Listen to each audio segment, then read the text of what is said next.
So just here today with Damien Collins, we've just finished final fit before he goes to Kona. Say hello to everyone, Damien. G'day everyone. And the reason I wanted to put this interview together is because just to find a little bit more about Damien, where he's come from, what he's had to do to get to where he is currently in the sport. So, Damo, take us back to when you were at school. What were your sporting achievements in school? Did you play sport? What did you play? I did little athletics, probably to the age of high school maybe, and then, or late primary school, then raced BMX from the age of 9 through to 15, and then I just surfed until I was 20, 21, 22 sort of thing. Probably at the same age, about 21, 22, I started adventure racing and mountain bike racing, and sort of started getting a bit addicted to endurance sports.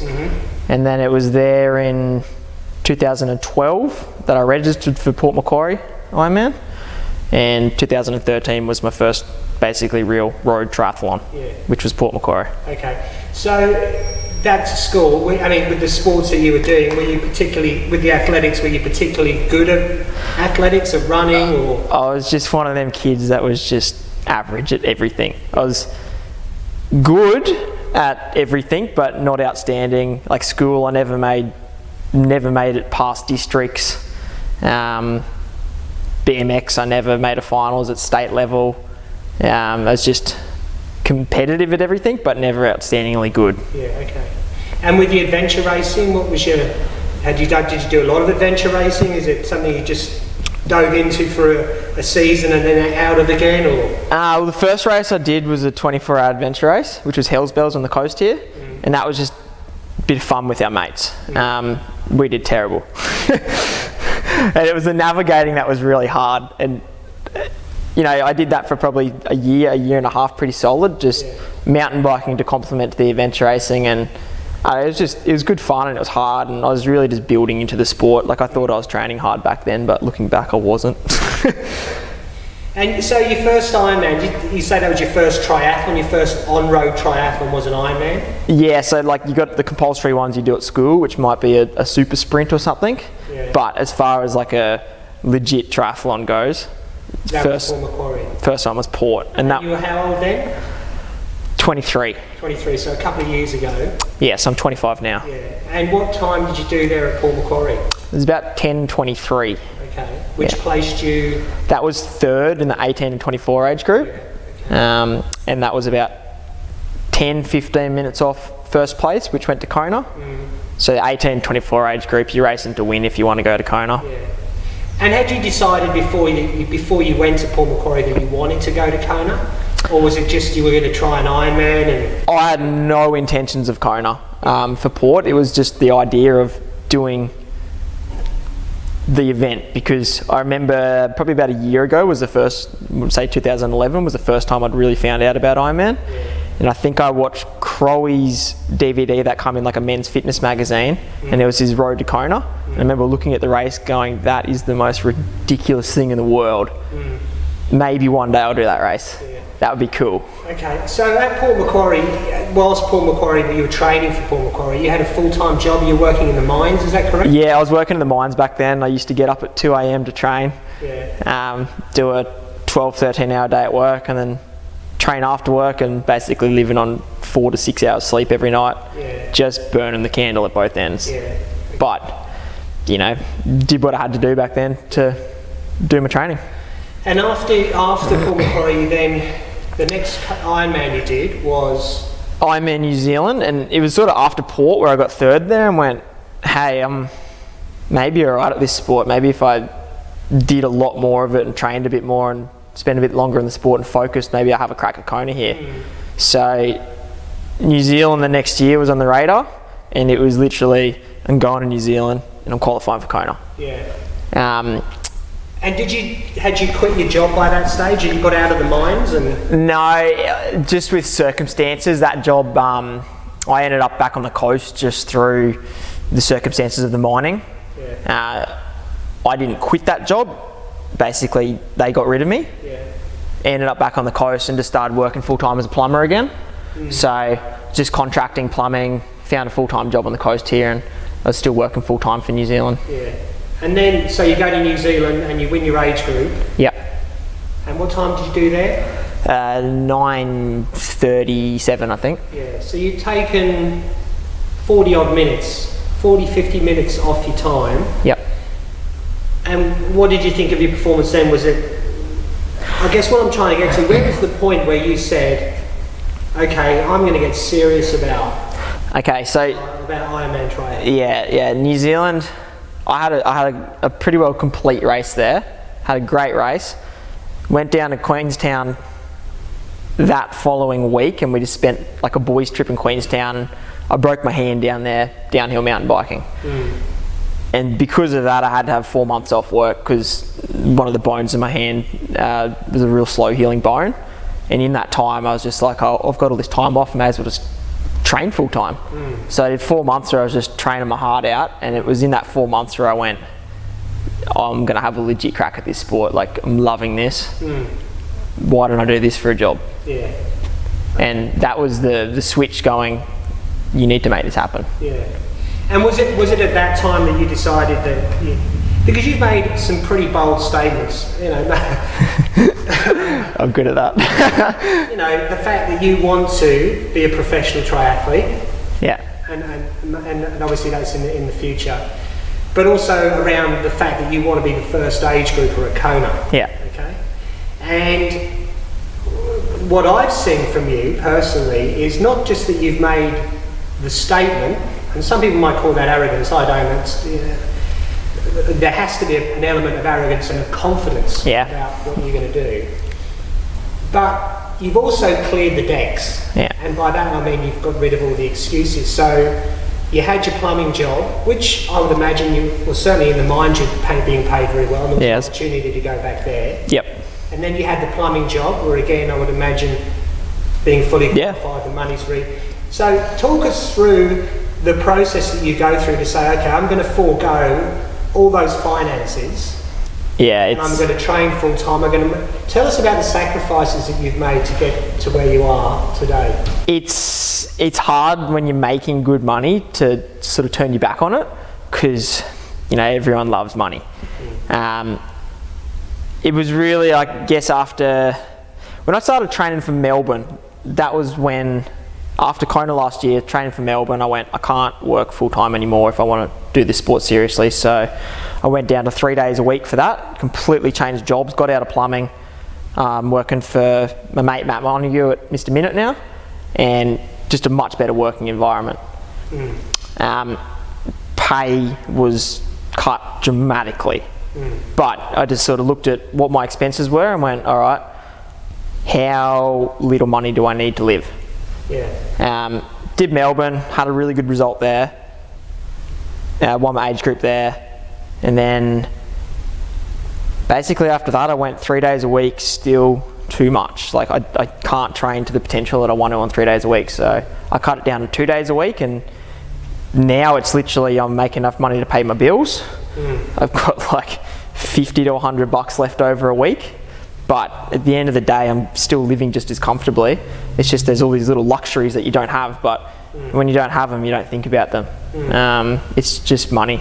Yeah. But, I'm fulfilling the goal that I want. And the next thing to go, I'm still paying my ute off, which I bought when I started my own plumbing business up a while back. Next year, the finances are done in November.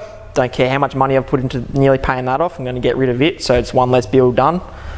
You look at the amount of time and effort you put into this sport, and you're starting to cling on to these little things and trying to hold on to them, and you go, oh, wait a second, if I do want to go pro in this sport, this will be my job. This is what's going to make my money. So you either commit and you make it, or you don't and you look back and go, well, I tried 100%. You just can't sit in the middle. Well, you can, but how successful do you want to be? So the goal for you now is, obviously, you'll see Kona's 17, 18 days away. Yep. And you've said that you want to be the first age grouper across the line. Yep. And the training that you've done, the work that you've put in, and the results you've had of recent would certainly suggest that you're capable of doing that. You had a cracker race here at the Sunshine Coast. Yep. Tell us a bit about the training that you're doing, the amount of hours you're putting in each week. You mentioned earlier you had some people in the studio that hadn't met you before, and they were very surprised by the fact that you said that you weren't didn't have any natural ability as such. So where you've got to today has purely been commitment, yep, determination, yep, hard work. So tell us about the training that you're doing. So I guess we'll fast forward a little bit. The first 1-2 Ironmans I did, you know, your body's new to the sport, you're going to get injured, you get all these little niggles. Got through them, body starts getting a bit more adaptive to the training load, and it was really for Melbourne where I stepped up my training to doing, you know, 30-hour training weeks is pretty regular. Got on the other side of Melbourne, and as soon as Melbourne finished, it was Kona focus. So we've done a bit of recovery and we just kept building back up. So yeah, that low 30 hours is pretty much a standard week for me. In a bigger week, it'll be upwards of about 35, and then my last large build block I did last week was a 42-hour week. So, you know, you're doing the training, you're doing the volume, and at the end of the day, if you commit to your training, you don't have to be a complete natural athlete. You know, if you're hungry for it and you commit, because you know, everyone can go out and train 40 hours a week, but can you train 40 hours a week at your 100% commitment and focus and absolutely nail those sessions and not just go through the motions? So I think that's what sets your training apart. You know, you've got to want it. You've got to have a desire why you're doing it. Yeah. So regardless of, you know, Kona, regardless of what happens there, what are the plans for the next 12 months, 24 months? Have you thought? Yeah, okay, so for me to turn pro, I've really got to be able to cut my swim down to probably about a 50-minute wetsuit swim. I've got to be able to make second pack. So I think after Kona next year, Kona this year, I'll still race as an age grouper for a full another year. We'll have to assess my swimming in that year. Obviously keep building and working on your bike and the run, but it looks like I'll probably have another 14 months or so as an age grouper, then in 2017 pull a pro card going forward. Yeah. And you talk about working on your swim. What do you think that involves? Realistically, how many kilometres a week in the pool do you think you're going to need to do on top of your current biking and running in order to bring your swim up? Somewhere between 30 and 60, I'd reckon. You know, you'd be swimming 2 times a day. Yeah. It's, you know, I didn't come from a swimming background, so if you don't come from a swim background, you've got to make one. And I guess that's what we're going to have to do. Yeah. And you know, my swimming's coming down. It's coming down a fair bit from when I started, but we've got to fast forward that. Because I can bike and run, you know, that's going to get me through a pro race, but if I'm not getting out of the water with them, you just going solo playing catch up all day. So it's a hard way to race. Yeah. So just one other thing, you know, obviously you've given up your job, you're living at home with your mum and dad. Yeah. Sponsors. Sponsors. You know, you don't have a bike sponsor, although your boss actually bought you a Cervelo P5. Yeah, very nice man. So tell us about your sponsors, who's looking after you, and what do you need? So if anyone out there is looking to support an up-and-coming athlete like you, and there's great opportunity right now, great potential, who is on board and what do you need from those that maybe are looking for opportunities to sponsor people? Yeah, that's a good question. So like you mentioned, Matt Montague from Mr. Minute, he's supplied me with a new bike, and he's done a fair bit else for me with, you know, a bit of accommodation and some travel costs here and there he's helped me out with, but he just loves the sport and loves seeing the potential. Yourself, for example, Custom Bike Fit, Michael Baker, he's helped me out with all my fits and studio sessions, and he's also financially supported me with race entries and accommodation, travel. It just, all those little things help out because it's an expensive sport, as everyone would know. Sports and Spinal, they've been with me for a while now. They pretty much any of their facilities, I've got free reins of it, so they keep my body in check. Infinite Nutrition, Jace Cheshire, all my nutrition needs, I reckon it's an awesome product. I was using their product before they sponsored me. So it wasn't, you know, a lot of these products, they're not things that have been given to me, it's stuff I love using. And Cycle Zone, they look after mechanics? So Cycle Zone, they're with the Cervelo, obviously they distribute Cervelos, so they're doing all my mechanical gear, you know, stuff that comes out of the shops, obviously a lot cheaper. And Maxxis, they do all my tyres, tubes, all little bits and pieces from KWT, they've got a factory there. Di's Fitness and Massage, she does all my massaging. Fusion Multisport, so you'll probably see a lot of them kits getting around now. Yeah, so race apparel, training apparel, just real top quality stuff. And it's really hard talking about this on the spot. I feel like I'm missing people. Right. What do you need? You know, the dream sponsor turns up. What do you need to help you through now and into the future? What do you think's missing? Obviously there's not a lot of money in the sport unless you're at the top. Yeah. So financial assistance would be great, but what else? Yeah, so ultimately I guess financial assistance is the best thing that you're looking for, going, right, if I can make money out of this sport to keep doing it. I guess before you get to that, but it's just a matter of minimising all your expenses. So you've got no expenses at all. And then that's just as good as having a job, because the money that you're not putting into the sport, you can then put that into, say, travelling and whatnot. So I guess your big expenses is, you know, shoes. You're always going through shoes. I run an Asics, love them. So you've got no shoe sponsor? Nah. No. So yeah, I'm still just paying for them. I guess like all your running gear on your bike, you know, things break, things wear. You know, you'd say a chain when you're doing, say if you do a 800k bike week, how long do they reckon you're going to get out of a chain? You know, 2, 3, 4, 5,000k. How often do you reckon you go through all that sort of stuff? You know, travel expenses and race entries is the big one too. Like, I don't know, flight centre. Nah. Yeah, it's just your travel expenses, your flights, accommodation, and you know, all the little things in the sport, which I guess you can't really.